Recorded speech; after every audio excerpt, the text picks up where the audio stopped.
കാരണം അത്രയും ഗംഭീരമായിട്ടുള്ള ഒരു ആത്മീയ തലത്തിൽ നിന്നും റിപ്പോർട്ട് ചെയ്യപ്പെട്ട ആ വാർത്ത ഭക്തജനങ്ങൾ അല്ലെങ്കിൽ ഇതുമായി ബന്ധപ്പെട്ട ശബരിമലയുമായിട്ട് ബന്ധപ്പെട്ട് നിൽക്കുന്ന ഒരാളും വലിയ കാര്യമായി ശ്രദ്ധയിലെടുത്തിട്ടില്ല എന്ന് തോന്നിയത് കൊണ്ടാണ്. നമസ്തേ. കഴിഞ്ഞ 10-13 ദിവസങ്ങൾക്ക് മുമ്പ് ശബരിമലയിലെ ഭക്തരെ മുഴുവൻ ഞെട്ടിച്ചുകൊണ്ട്, മുഴുവൻ അയ്യപ്പ വിശ്വാസികളെയും ഞെട്ടിച്ചുകൊണ്ട് ABC മലയാളം ഒരു ന്യൂസ് പുറത്തുവിട്ടു. ഏറ്റവും പ്രമുഖനായിട്ടുള്ള മാധ്യമ പ്രവർത്തകൻ, ബഹുമാന്യനായിട്ടുള്ള വടയാർ സുനിൽജിയാണ് ആ റിപ്പോർട്ട് പുറത്തുവിട്ടത്. ഈ റിപ്പോർട്ട് എന്ന് പറയുന്നത് സാധാരണ ഒരു മാധ്യമ പ്രവർത്തകർക്ക് വഴങ്ങാത്തതാണ്. സാധാരണ ഇന്നത്തെ മാധ്യമ പ്രവർത്തനത്തിൻ്റെ അപ്പുറം നിന്ന് ആത്മീയ തലത്തിൻ്റെ ഉന്നതിയിൽ നിന്നുകൊണ്ട് ഒരു ഗംഭീര റിപ്പോർട്ട്. ആ റിപ്പോർട്ടും ആ വാർത്തകളും ഈ ശബരിമലയിലെ ഭക്തജനങ്ങളോ അതുമായി ബന്ധപ്പെട്ട നിൽക്കുന്ന അധികാരികളോ വേണ്ടത്ര ശ്രദ്ധയിൽ എടുത്തിട്ടില്ല എന്ന് എനിക്ക് തോന്നിയത് കൊണ്ടാണ് 10-13 ദിവസങ്ങൾക്ക് ശേഷം ഞാൻ ഇങ്ങനെ ഒരു വീഡിയോ ചെയ്യുന്നത്. കാരണം അദ്ദേഹം ചൂണ്ടിക്കാണിച്ച ഏറ്റവും വലിയൊരു വസ്തുത എന്ന് പറഞ്ഞാൽ ശബരിമലയിലെ 1950 മുമ്പ് തീവച്ച് നശിപ്പിക്കുന്നതിന് മുമ്പുള്ള ഭഗവാന്റെ ആ ചിത്രം, ആ ചിത്രത്തിൻ്റെ ഭാവവും രൂപവും മാറിയിരിക്കുന്നു. ഇന്നത്തെ ശബരിമലയിലെ വിഗ്രഹവും 1950 മുമ്പ് തീവച്ച് നശിപ്പിക്കുന്നതിന് മുമ്പുള്ള വിഗ്രഹവും തമ്മിൽ ഭാവത്തിലും രൂപത്തിലും അജഗജാന്തര വ്യത്യാസം സംഭവിച്ചിരിക്കുന്നു. ശാസ്ത്രത്തിൻ്റെ കണ്ണ് അടഞ്ഞാണിരിക്കുന്നത്, യോഗനിദ്രയിലാണ് എന്നാണ് അദ്ദേഹം പറഞ്ഞത്. 1950 ശേഷം ഇന്ന് പ്രതിഷ്ഠിതമായിരിക്കുന്ന ഈ വിഗ്രഹത്തിൻ്റെ, ഈ ശാസ്താവിൻ്റെ കണ്ണ് അടഞ്ഞാണിരിക്കുന്നത്, യോഗനിദ്രയിലാണ് ഇരിക്കുന്നത് എന്ന് പറയുന്ന അദ്ദേഹത്തെ ഞാൻ ആദ്യം ബഹുമാനിക്കുന്നു, ആദരിക്കുന്നു. കാരണം സാധാരണ ഒരു മാധ്യമ പ്രവർത്തകർക്ക് വഴങ്ങാത്ത അത്രയും വലിയൊരു തലമുണ്ടെങ്കിൽ മാത്രമാണ് ഇങ്ങനെ ഒരു നിരീക്ഷണം സാധ്യമാവുക. 1950 മലയാള രാജ്യം എന്ന് പറയുന്ന പത്രത്തിൽ പ്രസിദ്ധീകരിച്ച് വന്ന ആ ചിത്രവും ഇന്നത്തെ ശബരിമലയിലെ ചിത്രവും, ആ പ്രതിഷ്ഠയുടെ ചിത്രവും വെച്ചിട്ടാണ് അദ്ദേഹം ഇത് വളരെ രസകരമായിട്ട് അവതരിപ്പിച്ച് ആശങ്കപ്പെട്ടത്. കാരണം ആ ആശങ്കകൾക്ക് അർത്ഥമുണ്ട്. മലയാള രാജ്യം പ്രസിദ്ധീകരിച്ച ആ ചിത്രത്തിലെ ശാസ്താവിൻ്റെ പഴയ വിഗ്രഹം കണ്ണ് തുറന്നാണ് ഇരിക്കുന്നത്, അഭയമുദ്രയിലാണ് ഇരിക്കുന്നത് ഭഗവാൻ. ഇന്ന് ചിന്മുദ്ര എന്ന് പറയുന്ന ഭാവത്തിലാണ്. പക്ഷേ ഇങ്ങനെ വെച്ചാൽ അത് ചിന്മുദ്രയല്ല, ഇങ്ങനെ വരുമ്പോഴാണ് ചിന്മുദ്രയാകുന്നത്. ഏറ്റവും താഴെ മണ്ണ്, അതിനു മുകളിൽ ജലം, അതിനു മുകളിൽ വായു, അതിനു മുകളിൽ അഗ്നിയും ആകാശവും ചേർന്നുയർന്ന് ഈ ഭൂമിഗാത്രം ആനന്ദ സ്വരൂപമായി വർത്തിക്കട്ടെ എന്ന് പറയുമ്പോൾ ചിന്മുദ്ര ഇങ്ങനെയാണ് വരുന്നത്. ചിന്മുദ്രയുടെ അർത്ഥം ഇതാണ്. 2 കയ്യിലും ചിന്മുദ്ര ഉണ്ടെങ്കിൽ ആ ചിന്മുദ്രയുടെ അർത്ഥം ഇതാണ്. വലത്തെ കയ്യിൽ ചിന്മുദ്രയുടെ അർത്ഥം എന്ന് പറഞ്ഞാൽ ഏറ്റവും താഴെ മണ്ണ്, അതിനു മുകളിൽ ജലം, അതിനു മുകളിൽ വായു, അതിനു മുകളിൽ അഗ്നിയും ആകാശവും ചേർന്നുയർന്ന് ഈ ഭൂമിഗാത്രം ആനന്ദ സ്വരൂപമായി വർത്തിക്കട്ടെ എന്നാണ്. ഇടത്തെ കയ്യിലെ ചിന്മുദ്രയുടെ അർത്ഥം ഇങ്ങനെയാണ്. ഇതാണ് ചിന്മുദ്ര. ഇടത്തെ കയ്യിലെ ചിന്മുദ്രയുടെ അർത്ഥം ഈ ത്വക്കിന്ദ്രിയം, ഏറ്റവും താഴെ ത്വക്ക്, അതിനു മുകളിൽ നാക്ക്, അതിനു മുകളിൽ മുക്ക്, അതിനു മുകളിൽ കണ്ണും കാതും ചേർന്നുയർന്ന്, അതായത് നേത്രേന്ദ്രിയവും ശ്രവണേന്ദ്രിയവും ചേർന്നുയർന്ന് നമ്മുടെ ജീവഗാത്രം ജ്ഞാനസ്വരൂപമായി വർത്തിക്കട്ടെ എന്നാണ്. അപ്പോൾ ഇങ്ങനെ വയ്ക്കുമ്പോൾ അതിൻ്റെ അർത്ഥം മാറി. ചിന്മുദ്ര ഇങ്ങനെ വരുമ്പോഴാണ് ചിന്മുദ്രയാവുന്നത്. ഇങ്ങനെ വയ്ക്കുമ്പോഴോ വിഗ്രഹത്തിൽ ഇങ്ങനെയാണ് ഇരിക്കുന്നത്. ഇതാണ് അഭയമുദ്ര. ഇതാണ് പഴയ ചിത്രത്തിലുണ്ടായിരുന്നത്.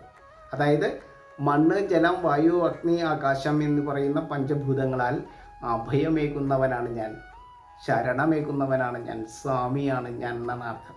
ഇതിൻ്റെ അർത്ഥം. ശിവൻ്റെ വിഗ്രഹങ്ങളെല്ലാം ഇങ്ങനെയാണ് ഇരിക്കുന്നത്. അഭയമുദ്രയാണ്. ശരണത്തെ ഏകുന്ന, ഭയത്തെ അകറ്റുന്ന അഭയമുദ്ര. പഴയ ചിത്രത്തിൽ നിന്നും പുതിയ ചിത്രത്തിലേക്ക് വരുമ്പോൾ അഭയമുദ്രയിൽ നിന്നും ചിന്മുദ്രയിലേക്ക് മാറി. ഇപ്പോൾ ഉള്ളത് ചിന്മുദ്രയാണെന്ന് തന്നെ വയ്ക്കുക. ഞാൻ ആദ്യം പറഞ്ഞു ചിന്മുദ്ര എന്ന് പറഞ്ഞാൽ ഇങ്ങനെ ഇരിക്കുന്നതാണ് ചിന്മുദ്ര. തിരിഞ്ഞു വന്നാൽ ചിന്മുദ്രയുടെ ഭാവം മാറി. അപ്പോൾ ഇത് ചിന്മുദ്രയാണെന്ന് തന്നെ വയ്ക്കുക. അപ്പോൾ യോഗനിദ്രയിൽ, ധ്യാനാവസ്ഥയിൽ ചിന്മുദ്രയോട് കൂടിയിട്ടുള്ള നിദ്രാഭാവത്തിലാണ് ശാസ്ത്രത്തിൻ്റെ ആ വിഗ്രഹം ഇരിക്കുന്നത്. 4 ദിക്കിലും 4 ഭൂതത്തെ കൽപ്പിച്ചിരുന്ന ആ പീഠത്തിൻ്റെ സ്വഭാവം ചതുരാകൃതിയിൽ നിന്നും മാറിയിരിക്കുന്നു വൃത്താകൃതിയിലേക്ക്. അങ്ങനെയും ഒരു മാറ്റം അവിടെ സംഭവിച്ചിരിക്കുന്നു. കണ്ണടച്ചാണ് ഇരിക്കുന്നത്. ആദ്യം വരുന്നത് കണ്ണ് തുറന്ന് ബാലഭാവത്തിലാണ്. ബാലഭാവത്തിൽ കണ്ണും കാതും തുറന്നിരിക്കുന്ന ആ മുദ്രയാണ് ശരിക്കും യഥാർത്ഥത്തിൽ ശാസ്ത്രത്തിൻ്റെ മുദ്ര. ശാസ്ത്രവിശ്വാസികളും കണ്ണും കാതും തുറന്നിരിക്കണം. മണ്ണ്, ജലം, വായു, അഗ്നി, ആകാശം എന്ന് പറയുന്ന 5 ഭൂതങ്ങളിൽ നിന്നും ത്വക്ക്, നാക്ക്, മൂക്ക്, കണ്ണ്, ചെവി എന്ന് പറയുന്ന പഞ്ചേന്ദ്രിയങ്ങളിലൂടെ സ്പർശം, രസം, ഗന്ധം, രൂപം, ശ്രവണം എന്ന് പറയുന്ന 5 ദ്രവ്യവിശേഷങ്ങളിലൂടെ ജ്ഞാനത്തെ സ്വീകരിക്കുന്ന കണ്ണും കാതും തുറന്നിരിക്കുന്ന ആ ശ്രീധർമ്മശാസ്ത്രത്തിൻ്റെ സ്വഭാവം യോഗനിദ്രയിലേക്ക് മാറിയിരിക്കുന്നു. ബാലസ്വഭാവത്തിൽ നിന്നും മാറിയിരിക്കുന്നു.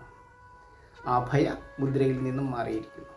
പഞ്ചഭൂതങ്ങളിൽ പരിലസിച്ച് ത്രിലോകത്തെയും പരിശോഭിപ്പിക്കുന്ന ആ അഭയതൻ എന്ന് പറയുന്നത് ആരാണ്? വിഷ്ണുവാണ്.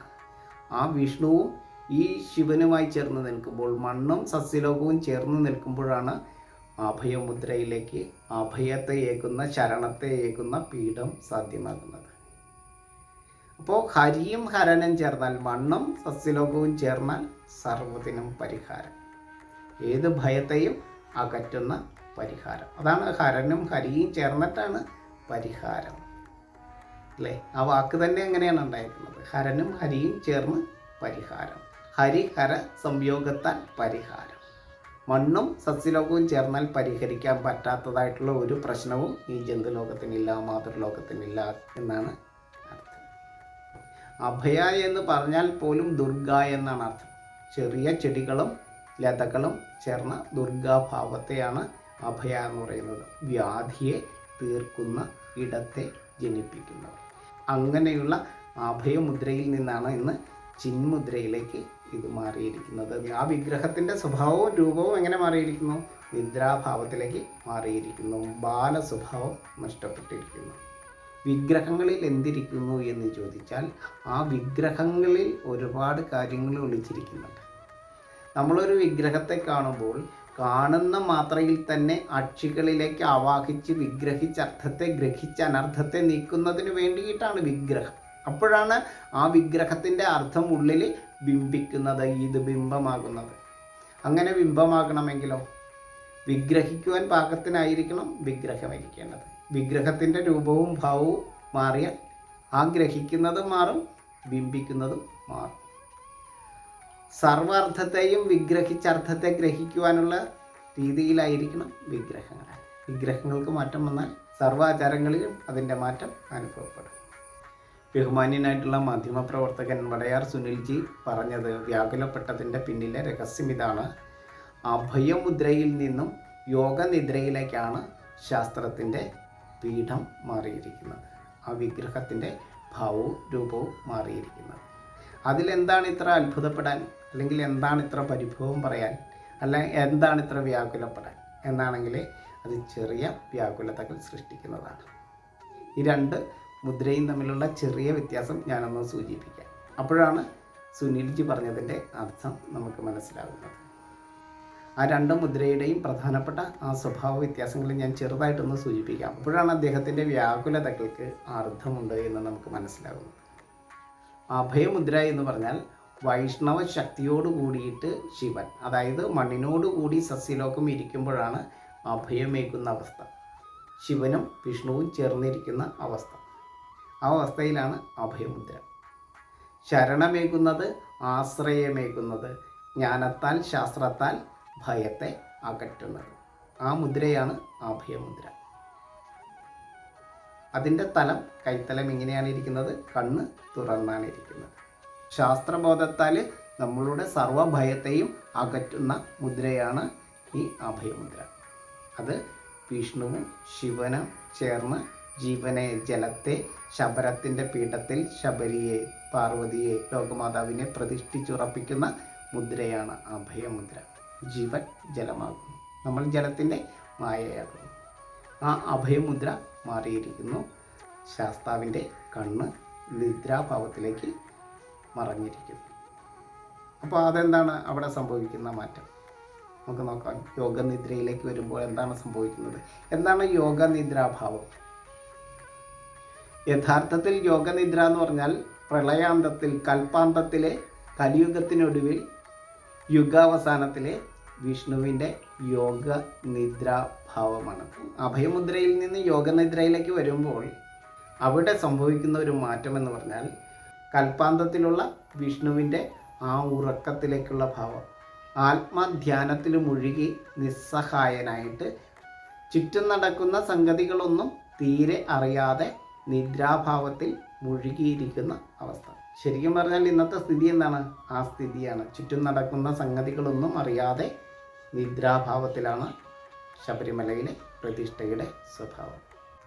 അഭയമുദ്ര എന്ന് പറഞ്ഞാൽ ഞാനൊന്നും കൂടി പറയുകയാണ്, ശാസ്ത്രത്താൽ ഭയത്തെ അകറ്റി ശസ്ത്രത്തെ അകറ്റി ശസ്ത്രത്തെ ഏകുന്നത്.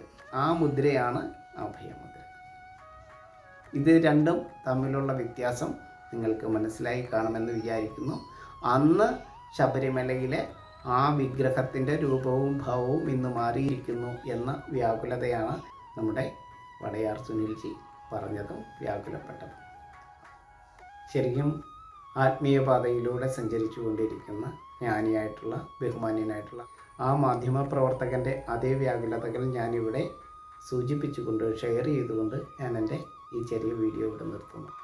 ശാസ്ത്രവിശ്വാസികളായിട്ടുള്ള ശാസ്താവിശ്വാസികളായിട്ടുള്ള എല്ലാവർക്കും നന്ദി.